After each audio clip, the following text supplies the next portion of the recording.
How does a girl who worked in a factory at the age of 14 later become known as the woman who helped build modern Beijing?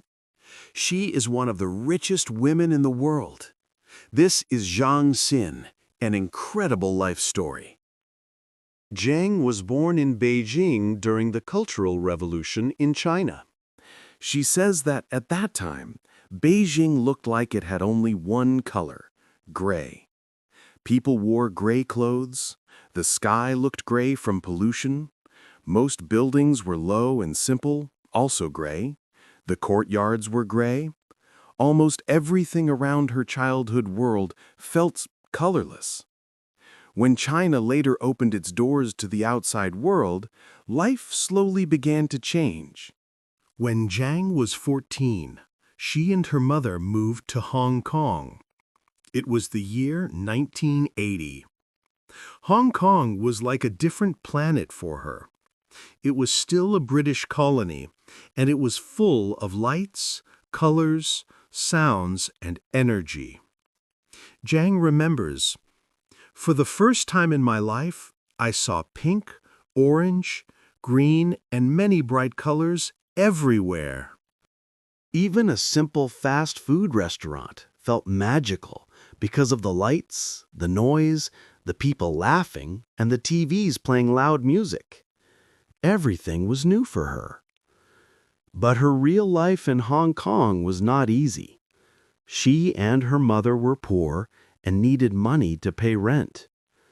Zhang did not speak Cantonese, the local language, so she could only find factory jobs.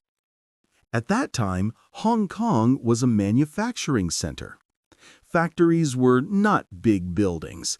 They were small rooms located on the floors of tall high-rise buildings. For example, one floor made zippers. One floor made shirt collars. Another floor added buttons. Another one stitched the clothing together. Shen worked in these buildings, and she often changed floors. Why? Because pay was not monthly or even daily. It was piecework. This means the more pieces you made, the more money you received.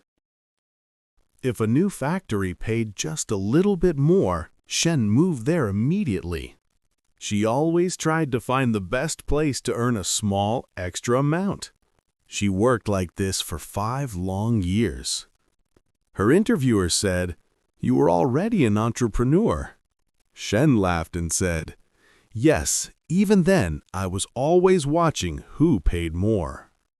Shen wanted a better life. After long hours in factories, she went to evening school to learn English.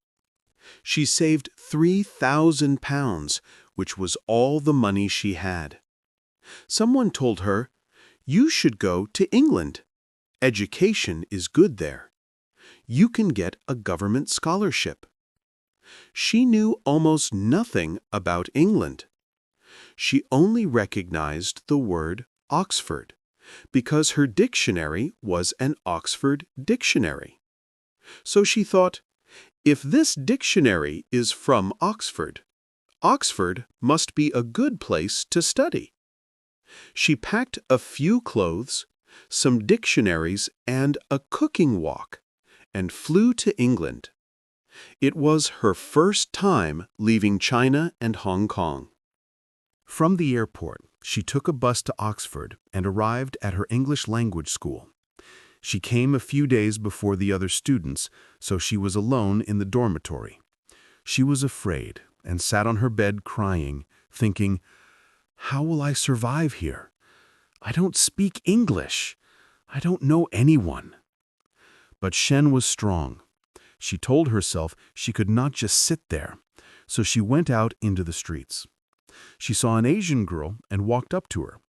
Without thinking, Shen assumed she was Chinese. Luckily, the girl really was Chinese from Hong Kong. Shen said, "I'm new here. Can you show me the supermarket? Can you introduce me to someone?" That girl invited her to an evening party. This was the beginning of Shen's new life in England. After a few months, Shen needed money to support her studies. She found a job at a Chinese-owned fish and chips shop. She told the owners, "I don't speak English well." They replied, "It's okay. You only need to ask one question. Salt and vinegar?" So every Friday and Saturday night, she wrapped fish and chips and asked each customer, "Salt and vinegar?" If they said anything more, Shen did not understand. So she just repeated, "Salt and vinegar? Salt and vinegar?" It became funny, but this was how she practiced and slowly improved her English. Shen finished her economics degree at Sussex University and later at Cambridge University. China was becoming very exciting. The economy was opening and many opportunities appeared. Shen felt she should not stay to get a PhD. Instead, she wanted to return and be part of China's transformation. She joined Goldman Sachs in Hong Kong, working in investment banking. She traveled often to China to research companies and write reports. One day, she visited a huge factory in Shenzhen, 15 years after working in factories herself. She looked at the long lines of workers and wondered, will any of these workers become like me in 10 years? In 1994, Shen returned to China to look for investment opportunities. There, she met Pan, a real estate developer. After only 4 days, Pan said, "We should get married." Shen surprised everyone by saying, "Sure." Their friends were shocked. They whispered to each other, "These two have nothing in common. Their marriage will not last 1 year." But Shen and Pan proved everyone wrong. Recently, they celebrated their 30th anniversary.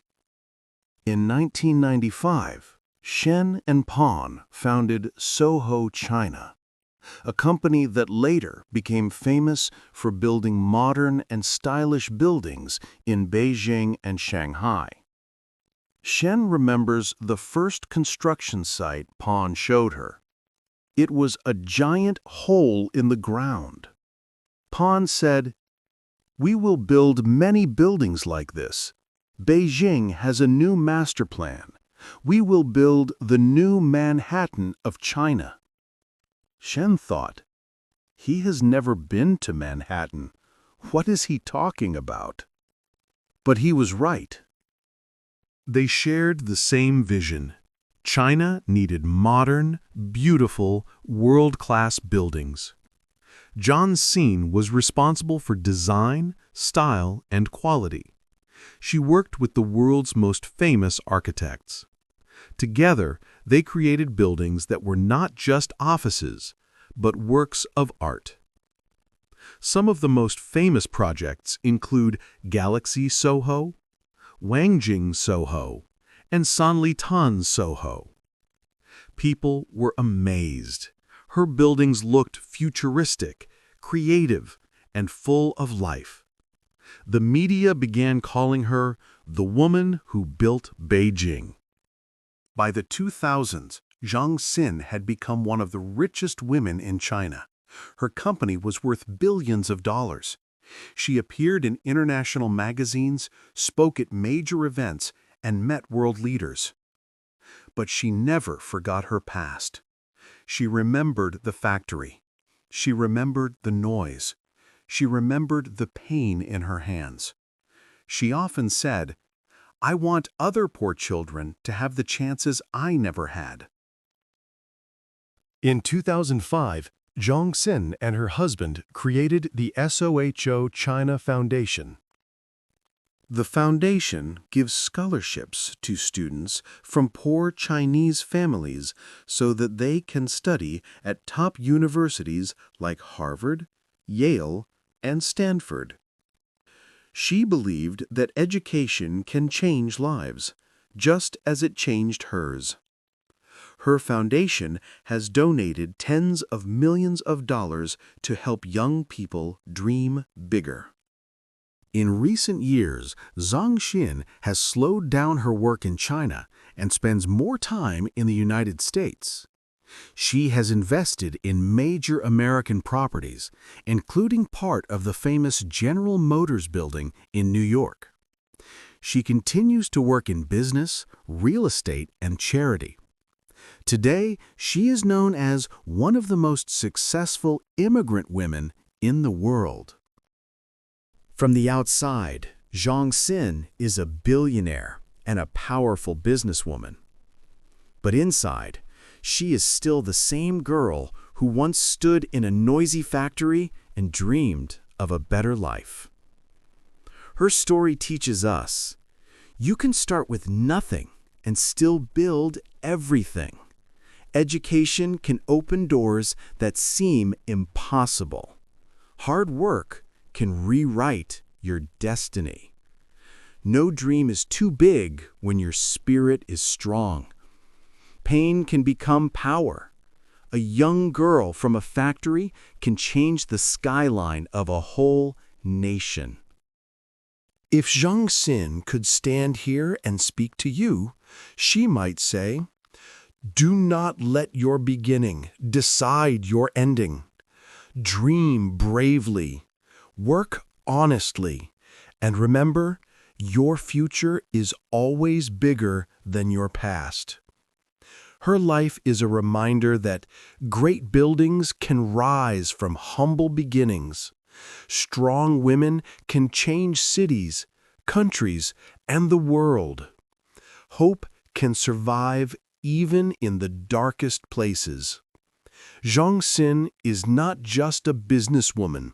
She is a symbol of courage, determination, and the power of dreaming without limits. Thank you for watching. Please like this video, leave a comment, and share it with your friends. Subscribe to the channel and turn on the notification bell to see our next videos. See you next time.